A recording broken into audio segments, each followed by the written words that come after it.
All right. Well, thank you everyone for joining the Devcast for April. And today I am going to be speaking to you about retrieving UUI data from SIP headers. And I know that that is just the most exciting topic you can think of, but it is actually really cool. And there's going to be a little bit of development involved, not too much actual coding, but it would help if you're a developer. But we're going to go through a solution today where we're going to have two contact centers. We're going to have the primary contact center and a business process outsourcer, and we're going to throw calls over the wall from one to the other, and we want to pass data among them. And to do that, you have to use UUI data, and I'll talk about what that is here in a minute. But before I really get going, I want to cover off logistics. I'll keep some time at the end of this to hopefully answer questions. And we are recording this. It is going to go on our YouTube channel, and you can get to that from the Developer Center at developer.genesys.cloud/video. And also join us in May, where we're going to talk about creating custom client apps for Genesys Cloud and utilizing the Client App SDK. We actually did that webinar probably almost 2 years ago now. So we want to come back to that and touch up on some new aspects of that. So we'll do that the second week of May. You can register to get signed up and register for the newsletter that announces that on our Developer Center under Devcast-newsletter. And you can always share your thoughts also at this URL, tinyurl.com/devcastsurvey, or just email Janessa Barrera at genesys.com. And she will take your feedback, and she would love to hear the topics that you guys would like for us to present to you so that we can plan a little better. So let's go ahead and get into this. Let's talk about UUI. What does it mean? So we shorten the acronym UUI actually stands for user-to-user information. And it's kind of built into the SIP standard as a SIP header that allows you to send data on a SIP invite. So when you're inviting another phone participant in, you can pass data through the user-to-user header so that the receiving side can get that data and do something with it. So for inbound calls, you can configure a built-in variable in Architect. We actually have a variable that's called call.UUI data, and its whole purpose in life is to pull the value out of that SIP UUI header and make it available in your Architect flow so that you can access that data, maybe do something with it, make some routing decisions off of it. That same header, that same value is available to you through Scripter as well. I'm not going to concentrate on Scripter today. I'm going to do most of my stuff in Architect with the UUI data. But if you're more comfortable doing actions, custom actions in Scripter, you can certainly maintain that data through Genesys, through the routing, all the way to agent scripting, and operate on that UUI data there. And also on outbound. So if you're transferring calls out of Genesys, it is possible to embed data, the SIP UUI data, into the call before you transfer it so that the receiving side can get to it. And where is this useful? So the scenario I'm going to be talking about today is like an inbound call center that wants to transfer to a BPO outsourcer, but it's also usable. We've got several of our bot vendors in the App Foundry that do voice bots. And the way those work today is the call comes into Genesys and we transfer it out to those bot vendors. They handle the call with their bot. And when they pass that back to Genesys, they pass back data in the UUI header, and Genesys in the Architect flow takes that, pulls back all the intent and slot data for that bot and uses it. Another place that it's actually valuable is in a migration scenario. So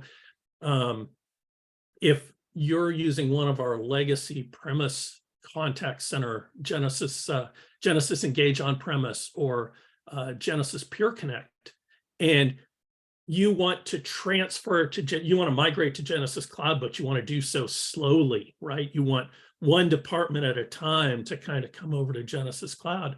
You can actually connect your Engage or Pure Connect environment up to Genesys Cloud and pass data with the UUI data back and forth between those two to make them seem like a more connected contact center experience. But I'm going to concentrate just today on that one, and you can extrapolate from there. So in the SIP invite, so a SIP invite is a lot like, well, to me, it's a lot like an email. You've got an email address, kind of an email address looking thing in the SIP invite. You've got a phone number at a URL, kind of like an email address at a URL. That you're calling to and calling from, so that your to and your from look a lot like email addresses, and the invite looks a lot like an email header. So you've got several fields with properties in them, and one of them is the SIP UUI, the SIP user to user header. And it's hard to read. It's encoded in hex values. So those are all just ASCII characters, but they're encoded so that they don't get mangled in the transmission. But Genesys is capable of not only encoding that, but decoding it as we receive it. And it allows us to interact with other contact center vendors, other Genesys Cloud instances. It is part of the SIP standard. So it just allows two SIP endpoints to exchange data. And I'll show you how that works. All right. And this is kind of the flow that I'm going to show you today. So we're going to have an inbound call. It's going to land on my org in US East. So I'm actually going to act as the two contact centers. I don't have an easy way to show that otherwise. So in one browser, I'm going to have my Genesys 4 org in US East. And I am going to, as an agent from there, I'm going to transfer the call over a trunk to my other org, my BPO org in US West. And when the US West org receives that call, it's going to get the conversation ID out of the UUI header. That's the key I'm going to pass in the UUI.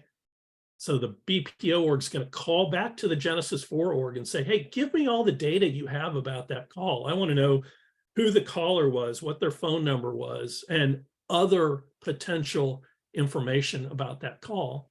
And then I'm going to show that to the agent in the BPO org so that they have some knowledge of the call, who they're talking to, where they're calling from, et cetera. And we'll demonstrate I can transfer that call back if I'm in the BPO and I need to transfer it back to the primary contact center. I can transfer that back to my Genesys 4 org. So that path back is not as interesting. So if we don't have time, I may not show that. All right, and with that, I'm done with slides. So give me a second to rearrange my screen here. I'm going to stop this and get out of here. That. I'm going to share that screen. All right.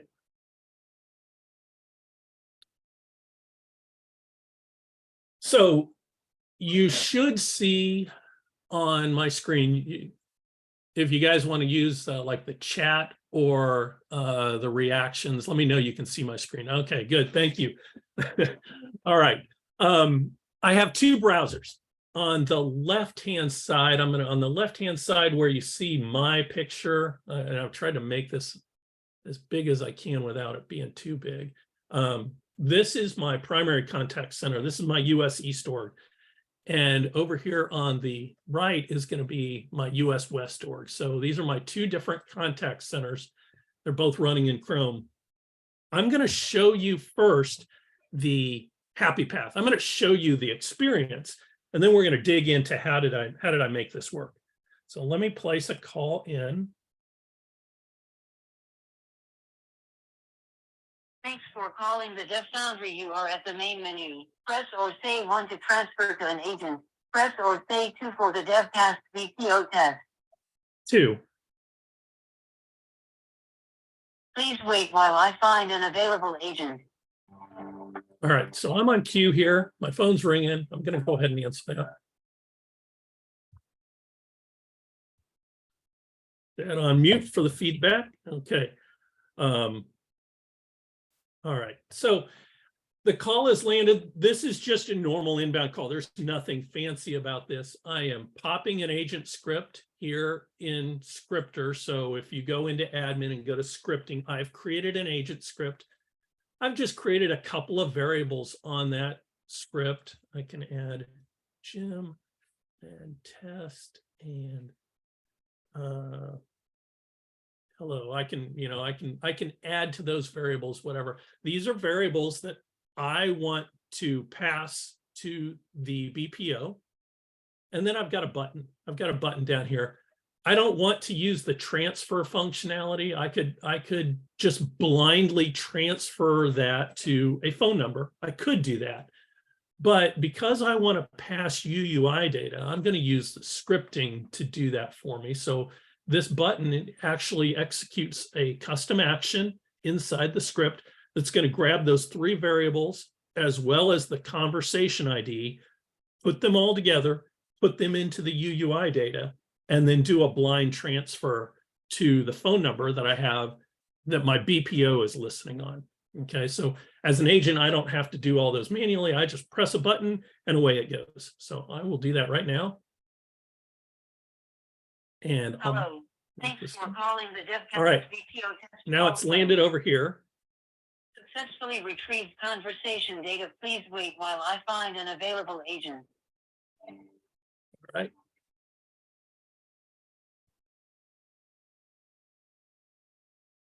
Sorry. Okay. Hard to do this with all the acting as everybody all at once. So the call has come from my primary contact center on US East. It's landed on US West. The data that I had from my agent in my script came over. You can see the added values I put in, Jim and test and hello. Those came over. I also passed over the conversation ID. If I take that value, we'll use that here in a minute. So I passed the conversation ID over in UUI data. These last 2 fields, I did not pass those over, okay? Those came from the BPO calling a data action with this conversation ID, retrieving the data from the US East contact center called the Genesys Cloud APIs. It called API v2 conversations/ID, and retrieved the data and pulled back my caller name and my phone number. Now I know I'm actually Jim Crispino. I'm not in Manhattan, Kansas, but that's where my phone call came from. So I just wanted to show the basics. If I really flushed this out, I would not only go get the conversation ID, but I would also make the request to get the external contact potentially, or maybe make a call to a CRM that the outsourcer or that the main contact center are giving me access to. So these 2 fields at the bottom are just demonstrations of getting data from the JSON of a conversation using the conversation ID that was passed to me. All right, and then I could have had a button down here to transfer back to the primary contact center, but I think I can do that. 1-555-333-4444. I think that's the phone number I set up. I actually didn't test this before. Let's see. Hello. Thanks for calling Genesys. You are at the main menu. Press 9 to disconnect.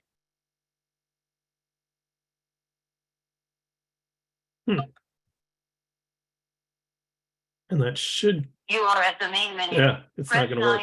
I didn't really flesh that out, but it did come back to my architect flow at Genesys 4. So in my US East org, so I can transfer back.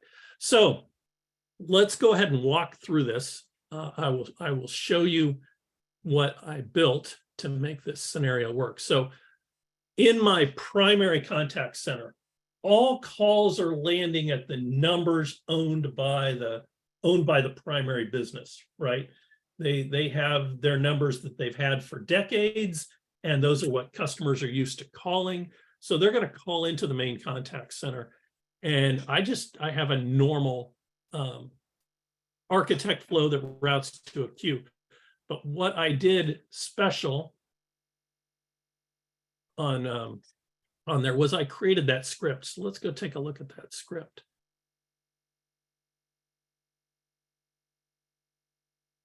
And it's this one here.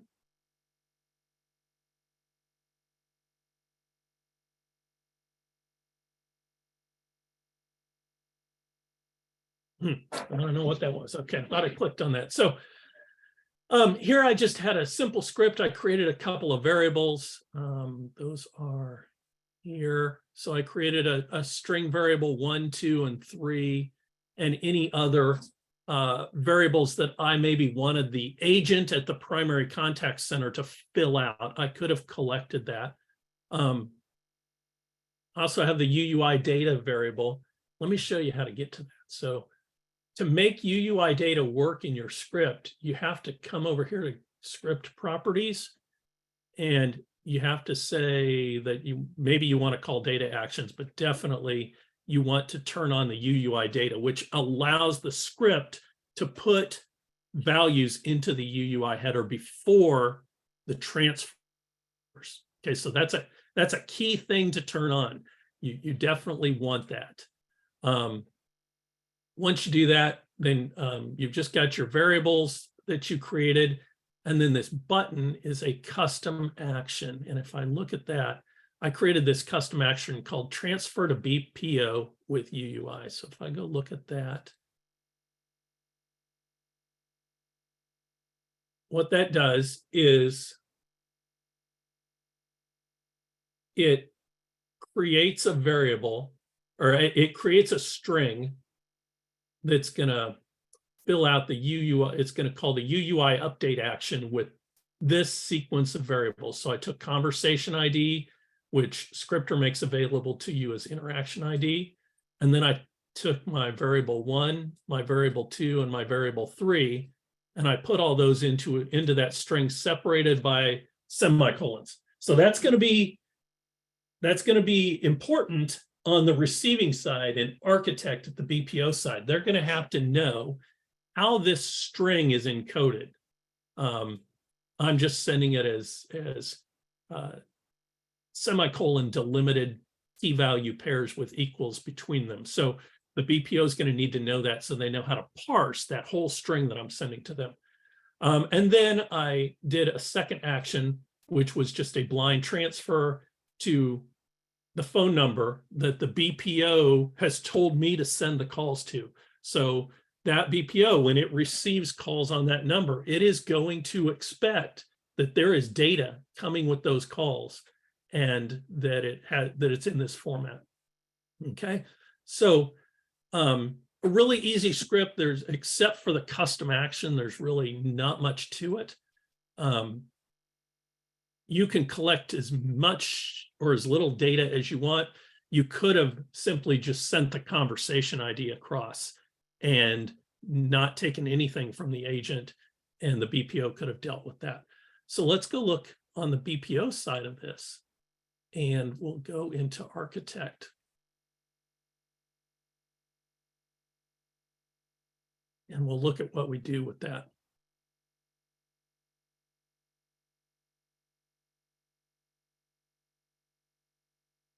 All right, so I just have my Devcast inbound from Genesys 4. So these are calls coming from my Genesys 4 org on US East. And this is linked to that 555-111-2222 number. So I've got a call route set up so that that's going to come into this architect flow.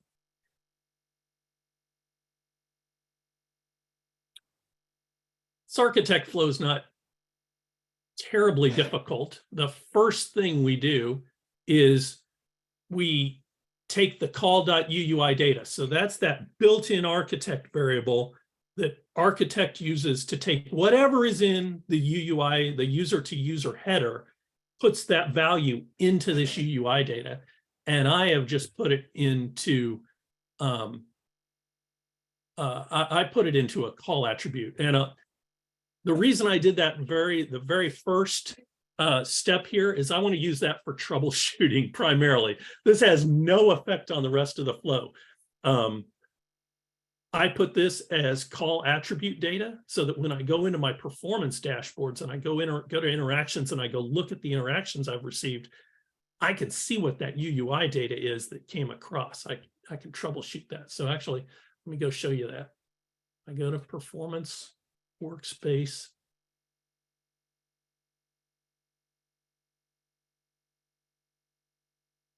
I'm all about troubleshooting because things don't usually work the very first time. So we'll go to today. Interactions. Interactions from today. We'll take that last call. This was the call I just made that I just showed you the scenario working. And if I go to the details tab, sorry, let that all load up. Okay. And I scroll down here to participant data and I expand this. Here is the call UUI data. Okay, so that's my BPO.call UUI data that I attached in Architect. So without doing anything else, if I just put that block in my receiving Architect flow, I can at least validate that Genesys 4 US East filled out this data and it came across to me. Okay, it came across. I can see the conversation ID. There's the semicolon. It's got var1 with the value and semicolon. So it's formatted right. I know what I'm receiving. Now I can go into Architect and I can actually parse that apart.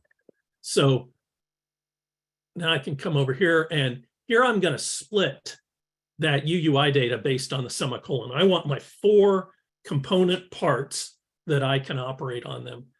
The next thing I'm going to do is, did Genesys 4 actually send me the 4 values I'm looking for, right?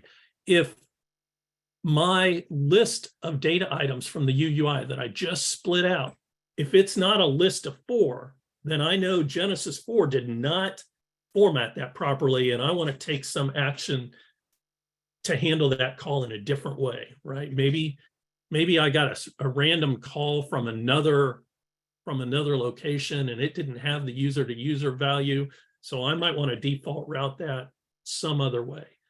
But if it had the 4 items that I know came from Genesys 4, then I'm going to go get those 4 items out of it. So I know the first one, array item 0, was the conversation ID. And I know it says conversation ID equals, and then the actual ID.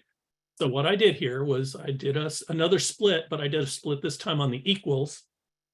And I grab out the conversation ID, and I do that for the other 4, the other 3. So var1 I know is going to be the next one, var2 and var3. I'm going off of order, right? I wrote both sides of this, so I don't have a lot of error correction in here or a lot of error checking. I'm assuming I'm passing them in the order that I expect them to be received. I could have actually checked, do the key names match the key names I'm expecting? That probably would have been a better approach, but you can always go back and put in that error handling. So after I've split out my variables, so now I've got my component items, I've got my 4 items, and I've got the values from them in variables that I can operate on. Here's my data action call. So I used the Genesys Cloud Data Actions integration. So if you're not familiar with that, we have an integration type that's available under admin integrations that specifically allows you to make API requests. Actually, I said that wrong. That's what I started with. And then I realized that Genesys Cloud Data Actions only allow you to call Genesys Cloud operations in your own org. So I dropped back to using the web service data actions. So sorry about that, but you might have made that same mistake. So I'm calling just regular web service data actions so that I can call Genesys 4 to go get that data. And I'll show you that data action here in a minute. That my data action takes the conversation ID as input, and on output, instead of the whole JSON that I would get back from Genesys, I'm taking that and just parsing out customer name and customer number out of the first participant. So I get those values back, and then I can use those to potentially do routing decisions on or something like that. I play a little snippet of audio that says, hey, I'm in this path. I've taken my data action resolved successfully. I got the values I wanted.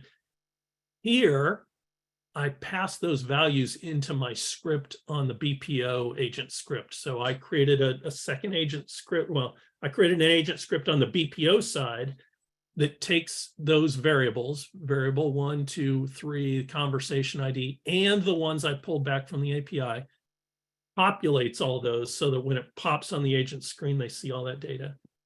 And then a simple transfer to ACD. I have a specific queue just for those calls from Genesys 4 that I've got agents that know how to handle calls from that contact center, so that they can act like agents from that contact center and handle those calls.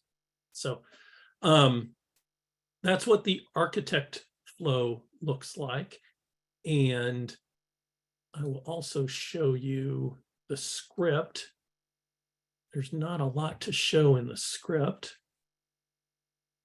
I go to contact center scripts.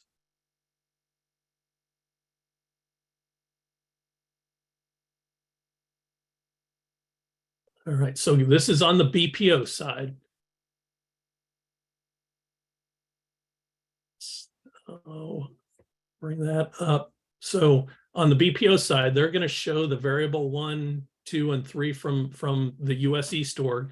They're going to show the conversation ID, the customer name, and the customer number. Now, to make all those work, you have to go in and define those variables, but you have to define them as input so that the architect flow can populate them into the script so that they pop on the agent with actual values in them. So it's important. Those are not just variables that are scoped to the script. They're scoped to architect because I've opened them up as input from architect. All right. And then the data action that I'm calling in my architect flow. So once I have that conversation ID, I can go make those requests. So let's go to first. This is my data action integration. Okay, I got this integration by going to add integrations up here in the upper right. I clicked add integrations. I looked for web service data action. So this is just a generic web service data action. This allows me to call any API on the web that's exposed publicly, that I have credentials for and such. So I created an OAuth client. No, that's not the OAuth client I created. I created it. So sorry, this gets confusing when you're both the contact center and the BPO. So on the US East org, I want to allow that BPO to call into my system, right? I'm going to give them access to my system on US East. And to do that, I created an OAuth client that the BPO can use. Devcast, BPO, App Foundry, POC Lab Access. So I created an OAuth client on my US East org. It's client credentials grant OAuth client. And I created a specific role. I am only giving them the ability to call the conversation API, and all they can do is read. They can't do any updates. They can't do anything else, only read. I don't want them to have access to anything else. I might want to give them access to external contacts. I might want them to receive the actual customer first name, last name, address, phone numbers, email addresses, that kind of stuff, I might want to give them that. So if I wanted to give them that, I would go into that role and allow them the permissions to pull that from my org. And that's all I'm going to allow that BPO to do. So I give that OAuth client ID and secret to the BPO, and they can use that here on integrations on their web service data actions. They can go to credentials, and I created a custom OAuth client. This is a user-defined OAuth, and I put the client ID and secret in there that allows the BPO to access the US East org just to pull the conversation data only. So then I create an action. I've got my actual data action, and I gotta think it's this one. Yes, it's this one.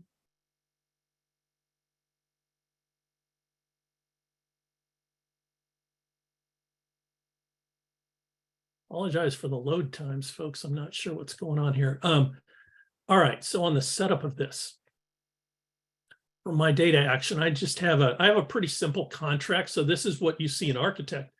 Architect is going to say, I need a conversation ID as input, and I'm going to give you back name and number. So from Architect, it's not going to know what's going on under the covers under this data action. It just sees the contract. So it knows it needs to supply me conversation ID, and it's going to get name and number back, and then it can go off with its business. All the details are in the configuration here. So what I've got is I'm calling the endpoint at US East. So api.mypurecloud.com. That is the API endpoint for US East orgs. I'm calling API v2 conversations, and I'm taking that conversation ID that was input, and I'm sending that along. I'm using my authorization, my client ID, and my secret to get the token back. And then as a response, what I'm going to get back from Genesys is this, or from Genesys for my US East org, I'm going to get this huge amount of JSON. Okay, but I don't want all of it. I just want a couple of fields out of it. So I use JSON path to go in and get the name, the caller's name, and the caller number from the participant properties. And I just hard-coded this as the first participant because it's an inbound call. The customer's usually the zero array index. So I'll go pull those out. You can use JSON path, and you could go in and say, go look for the participant where purpose equals customer. I could have had a little more error handling in there, but I wanted to just show how this works. So I went and pulled out name and Annie out of there, put them into these, and then I return that to the contract. I populate name with the name that I pulled out of the participant data, and I populate number with the number that I pulled out of the participant data. So let's go see how that works. Let me go grab one of the conversation IDs on my US East org. So this is today. This is one of my calls.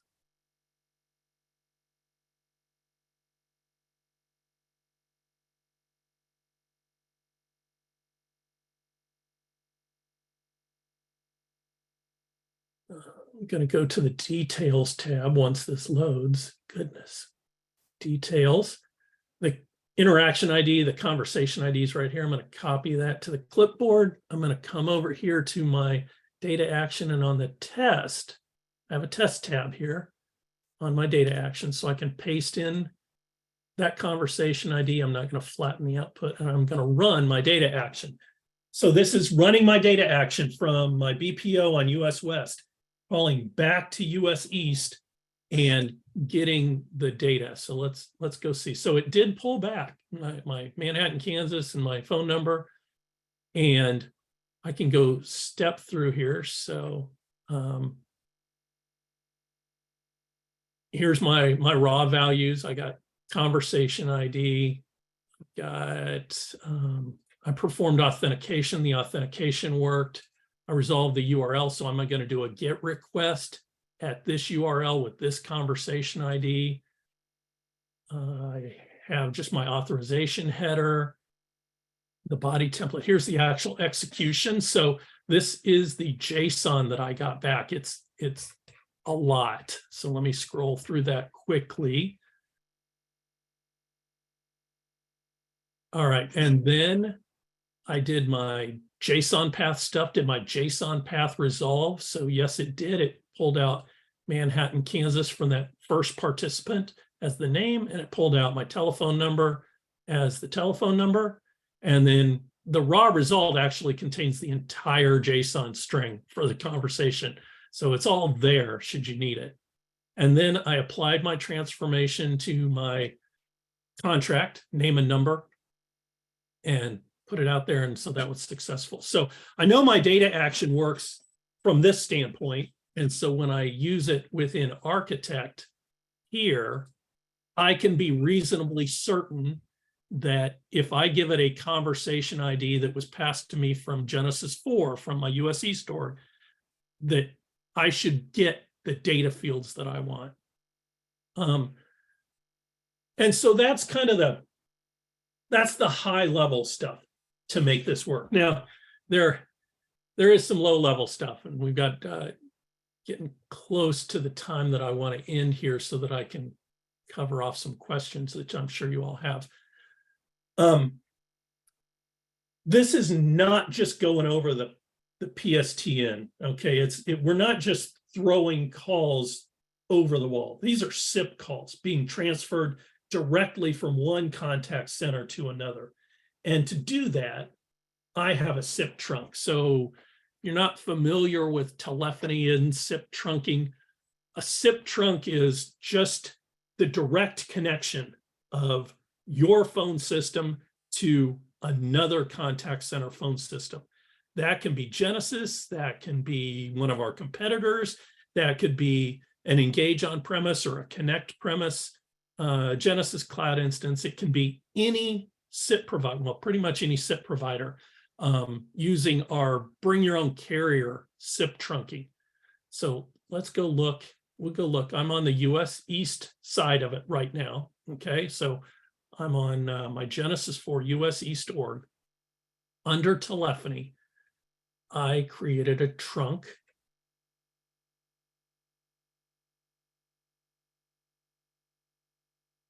And it's this one. So it's my Devcast to my App Foundry lab on US West 2.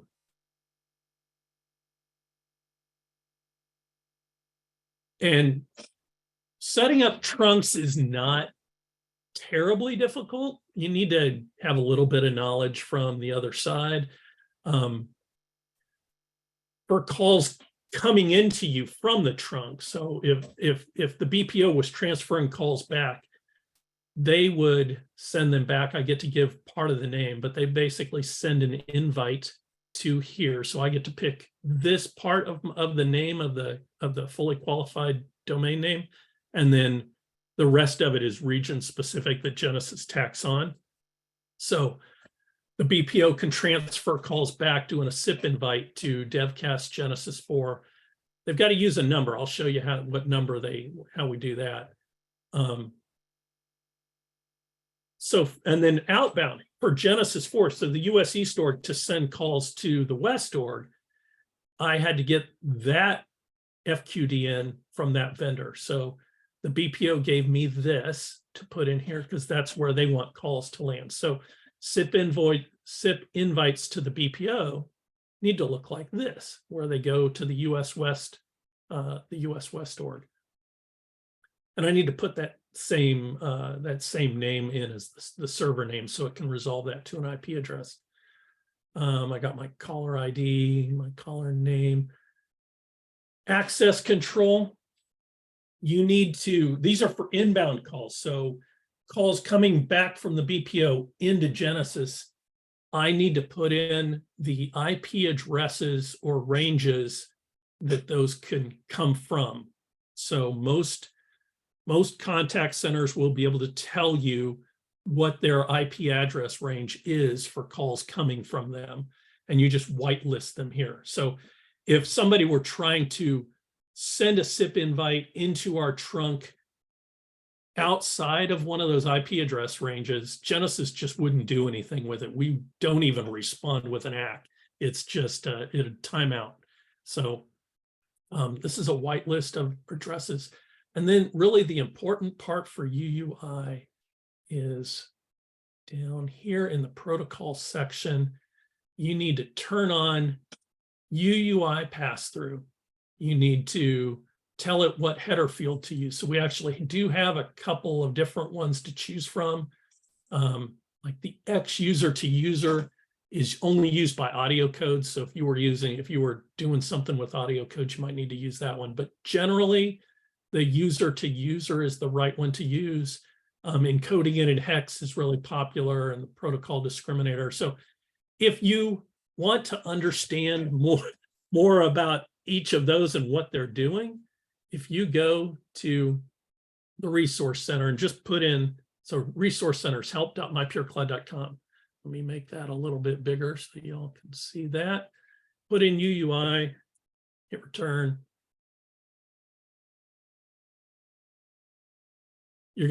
The about user to user information is going to be the first hit, right? It's the top hit. And I have that open here, and you can scroll through here. It'll actually, most of the stuff I talked about is here actually. So the variables in Architect, how to use them in Scripter, different UUI data formats, the external trunk settings that I'm showing you now, those are all described here. Set UUI in a data action, kind of everything you would need to use the user to user header is here. So I'm not going to go into a lot of detail, but this is how you set up the trunk. Okay, and you actually need to do that on both sides. So if I go over here to my Genesys US West org, I have a trunk set up over here as well.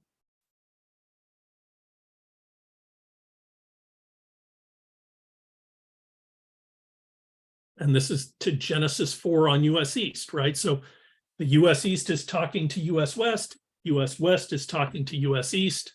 So there's a trunk set up in both directions. They've exchanged the fully qualified domain names so that they know where to send inbound and outbound calls appropriately. And I've whitelisted the US East IP address range here because US East is going to be sending me calls on my US West org. And same here on protocol. I did not pass that. I did not turn that on because I'm not sending user to user data back in this case, but it would be a simple task to turn that on, save my SIP trunk. And now in my script, I would be able to put UUI data back to Genesys 4. And that's the trunk settings. So you've got to have a trunk in both directions just to exchange that. And then the last key about this. So if you remember, let me go back to it because it was early in this call. On my script that does that custom action to do a transfer. And let me go to the actions, transfer to BPO. We transferred to 555-111-2222. So this is a number that the BPO provider gave me because they have a call route. They have a call route, routing, call route. They simply created a DID number and gave it to a call flow. So 555-111-2222 is going to invoke that inbound script that knows how to parse the UUI and make routing decisions. On the US East side, to actually get that phone number to go over the SIP trunk, you have to go to admin, and under telephony, you have to go to sites. And I think it was on this site. I think it was on this one. It might be on the other one. Let me bring this up.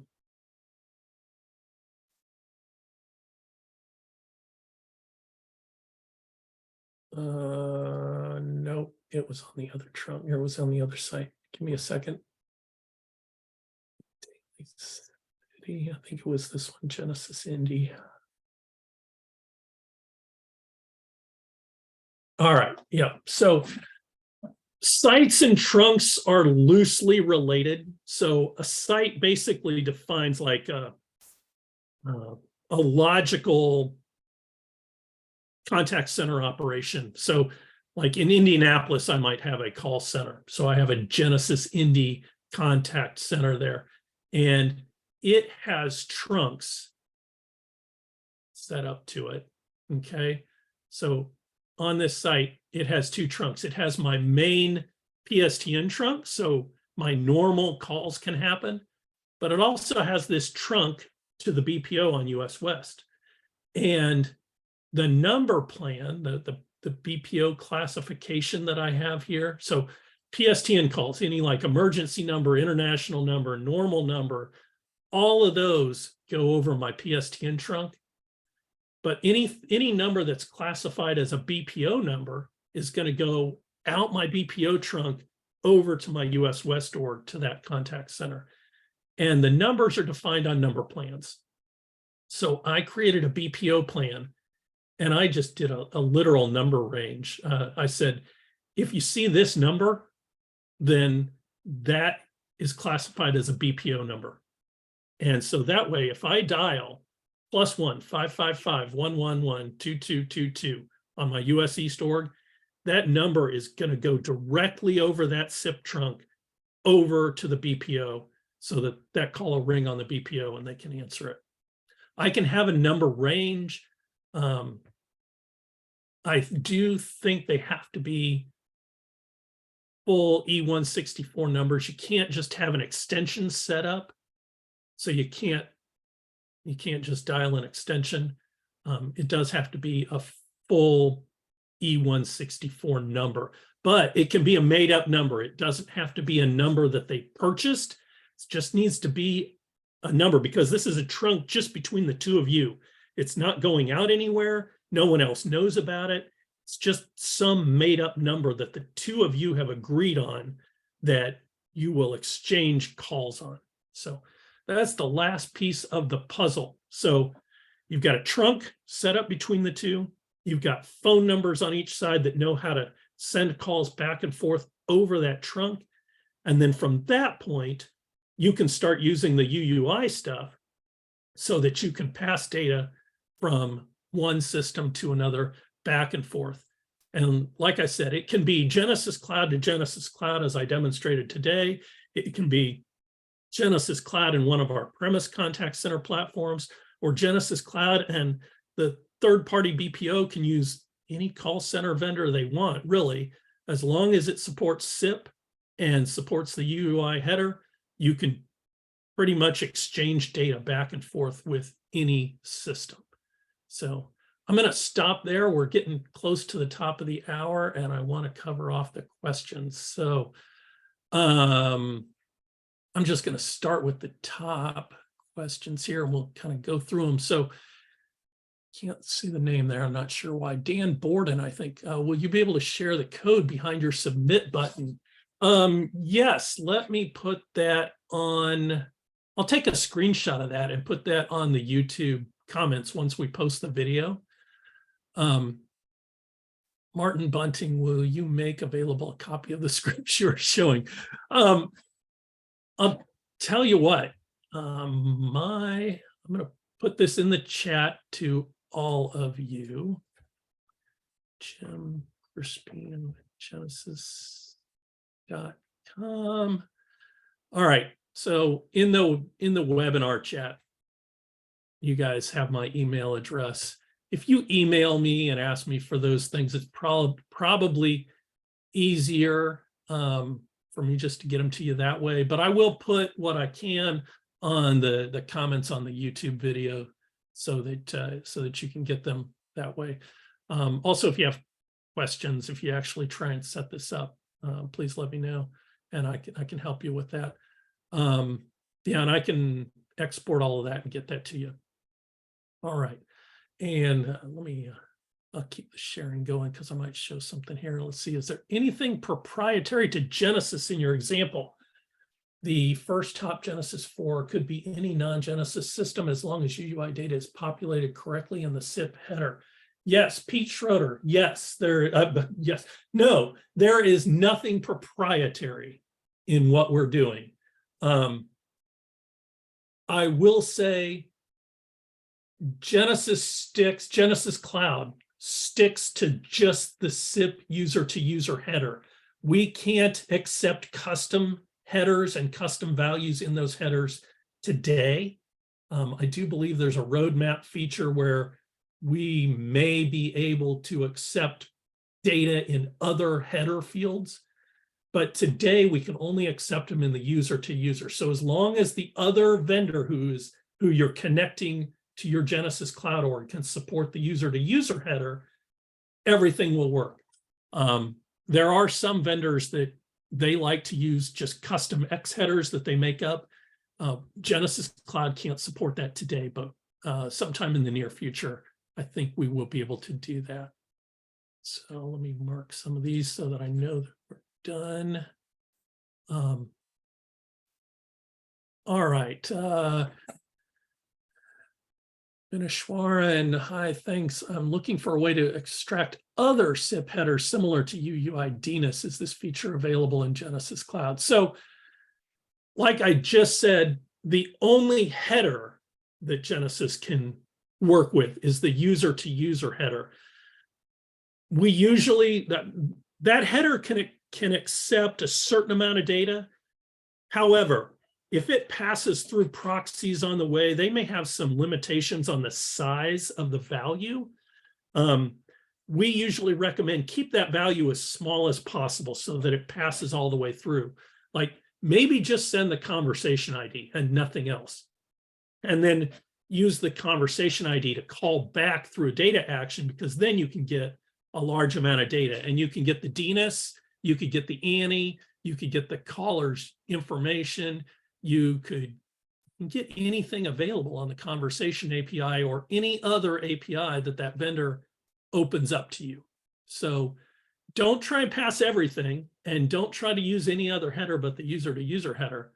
But there are ways to get the other values after you at least get that one key over on the remote side. All right, Billy Baya. Is it possible to get the recording of this session after it is? Yes, Billy, it'll be on YouTube. So actually, if you go to the Dev Center, developer.genesys.cloud, let me show you. So I'm still sharing my screen. I'm going to go to the Developer Center.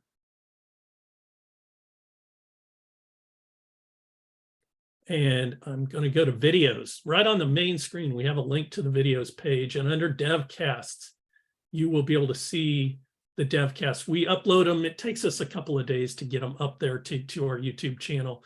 But you'll be able to find the video links here, and that'll take you out to YouTube, and you can get all that. So trying to get through these guys. Thank you so much. Can you please provide the recording to participants? Yep, it'll be on YouTube. Henry Morales, what is the trunk setup using TLS? So you can use TLS for trunks. I did not. I think I just used UDP for my trunk, but you can use TLS. You can use certificates. If you look in the resource center, so help.mypurecloud.com, search for TLS, search for trunks. You'll find information about how to set up secure trunking between the two sites, because it is traveling over the public internet, and you know it's unlikely it'll get sniffed, but it's always better to encrypt anything going over the public internet. So, but we do support TLS for trunks. All right, Richard Robinson. Thanks, Richard. Says it's utterly awesome. I have to do this for a customer demo on Friday. I was about to work on something. So, Richard, I can't take credit for this.